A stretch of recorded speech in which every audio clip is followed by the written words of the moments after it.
Like her classmates Iggy and Rosie, Ada has always been endlessly curious. But when her fact-finding missions and elaborate scientific experiments go too far, her frazzled parents banish her to the thinking chair. Will all that thinking change Ada's mind? Won't you come along for this reading adventure and read with me Ada Twist, Scientist. Ada Marie, said not a word till the day she turned 3. She bounced in her crib and looked all around, observing the world but not making a sound.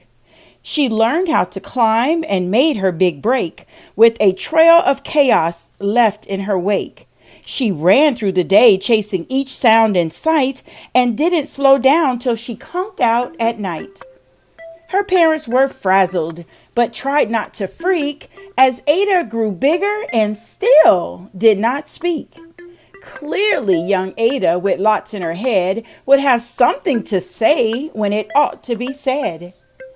That's just what happened when Ada turned 3. She tore through the house on a fact-finding spree and climbed up the clock just as high as she could. Her parents yelled, "Stop!" as all good parents would. Ada's chin quivered, but she did not cry. She took a deep breath and she simply asked, "Why?" Why does it tick and why does it talk? Why don't we call it a granddaughter clock? Why are there pointy things stuck to a rose? Why are there hairs up inside of your nose? She started with why, and then what, how, and when. By bedtime, she came back to why once again. She drifted to sleep as her dazed parents smiled at the curious thoughts of their curious child, who wanted to know what the world was about. They kissed her and whispered, "You'll figure it out." Her parents kept up with their high-flying kid, whose questions and chaos both grew as she did. Even Miss Greer found her hands were quite full when young Ada's chaos wreaked havoc at school. But this much was clear about Miss Ada Twist. She had all the traits of a great scientist. Ada was busy that first day of spring, testing the sounds that make mockingbirds sing, when a horrible stench whacked her right in the nose, a pungent aroma that curled up her toes. "Zowie!" said Ava, which got her to thinking. What is the source of that terrible stinking? How does a nose know there's something to smell? And does it still stink if there's no nose to tell? She rattled off questions and tapped on her chin.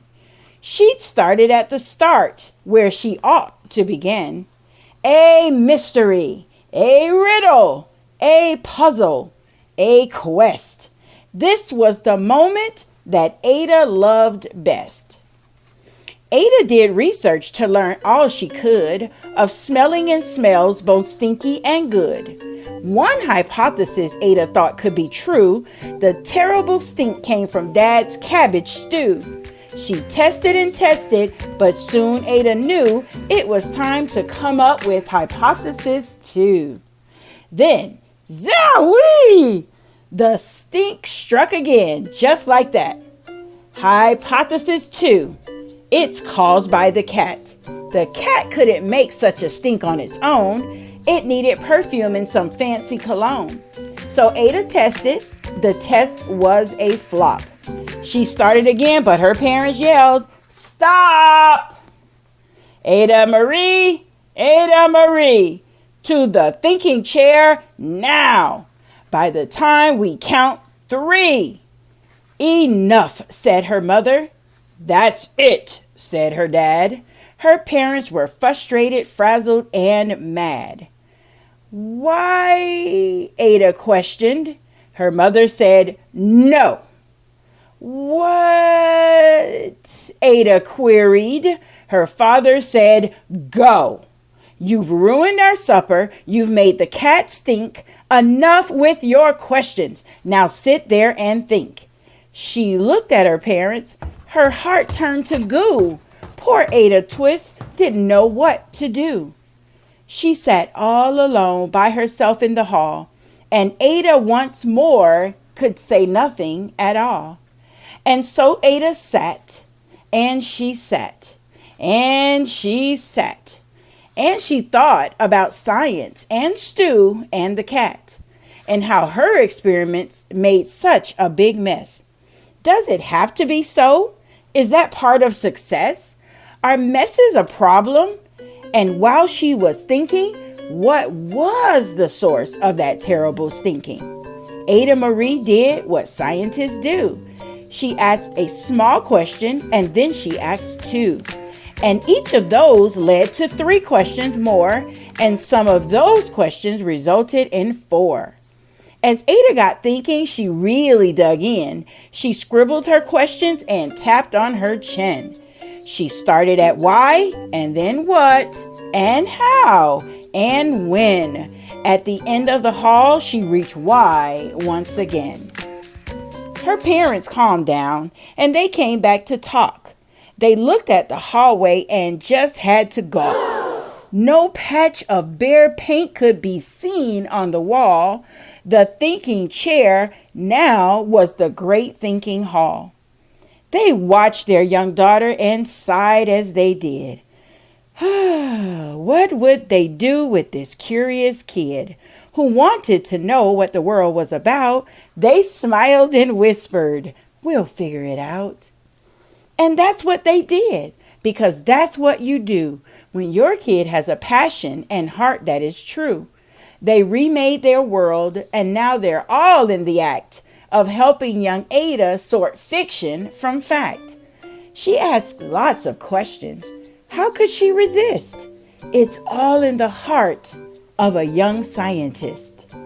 And as for that smell, what can Ada Twist do but learn all she can with her friends in grade 2? Will they discover the stink that curls toes? Well, that is the question. And someday, who knows? The end. What are you thinking, reader? Are you thinking Ada Twist will ever stop her inquiry and her curiosity? Or will she continue her elaborate scientific experiments? I'm hoping that, like Ada Twist, all of you, my reading friends, will continue to ask really good questions. The who, the what, the when, the where, and the why about the world around you. Until next